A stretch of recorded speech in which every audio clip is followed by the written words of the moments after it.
फरमाया अहसनत फरजा, जो अपने सतर की अपने शर्मगाह की हिफाजत करती हो।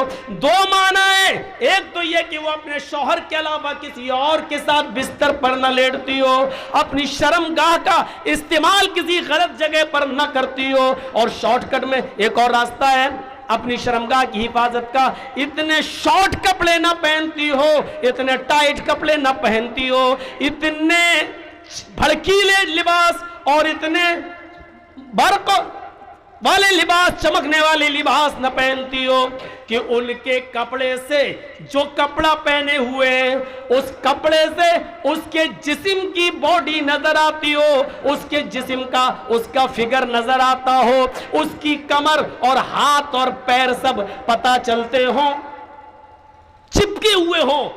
ये कपड़ा भी उस औरत के लिए गलत है और ये नंगापन के हुक्म में दाखिल है।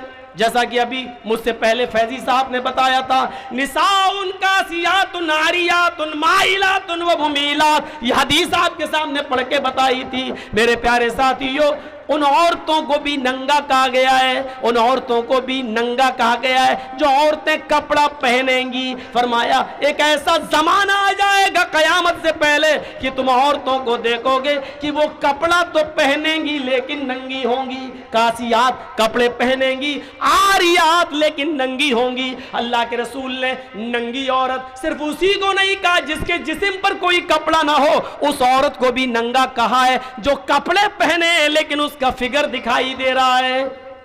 ये चिपका हुआ, जैसे ये कि हमारी ये आस्तीन है।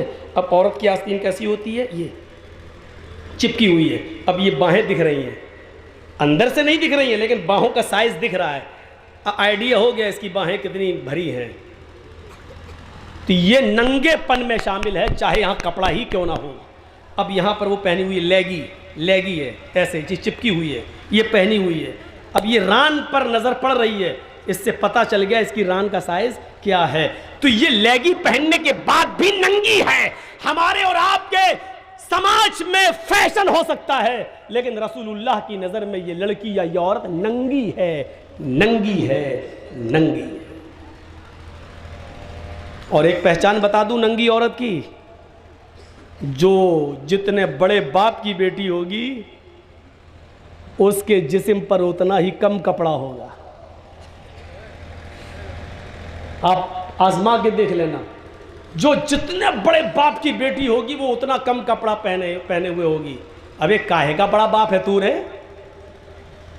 जो शख्स अपनी बेटी को 5 मीटर का सूट लाके ना दे सके बड़ा बाप बनता बे कमीने? किस बात का तू बड़ा बाप है?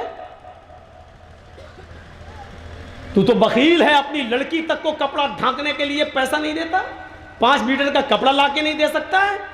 अरे तेरे ही लिए तो अल्लाह के रसूल ने कहा था, दयूस है वो बाप जिसके सामने उसकी बेटी बेपर्दा जाए, दयूस है वो भाई जिसकी आंख के सामने उसकी बहन बेपर्दा जाए और घूमे, दयूस है वो बेटा जिसके सामने उसकी मां बेपर्दगी के साथ घूमती है।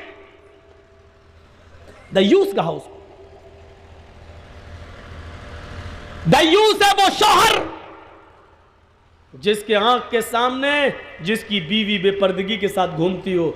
अरे घूमती क्या है, खुद घुमाता है। चल, अरे क्या नकाब ओढ़ रही होता, चल ना। अब बाल खुले हैं, साड़ी पहने हैं, पल्लू लटका है, मोटरसाइकिल पे उल्टी बैठी है, जा रही है। शौहर उसको पर्दा इसलिए नहीं करा रहा, दुनिया को दिखा रहा, देख मेरी बीवी कितनी खूबसूरत है। कितना बड़ा बेहुदा है ये, जो हुस्न तेरे लिए था उसकी नुमाइश तो दूसरे को करा रहा है।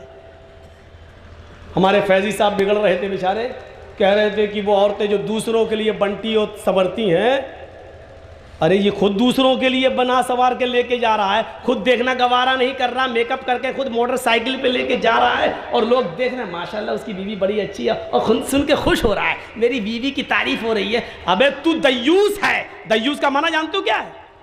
मैं बताऊंगा, अल्लाह की कसम आज बताऊंगा, तुम्हें बुरा लगे तो लगता रहे। दयूस का माना हुआ भड़ुआ।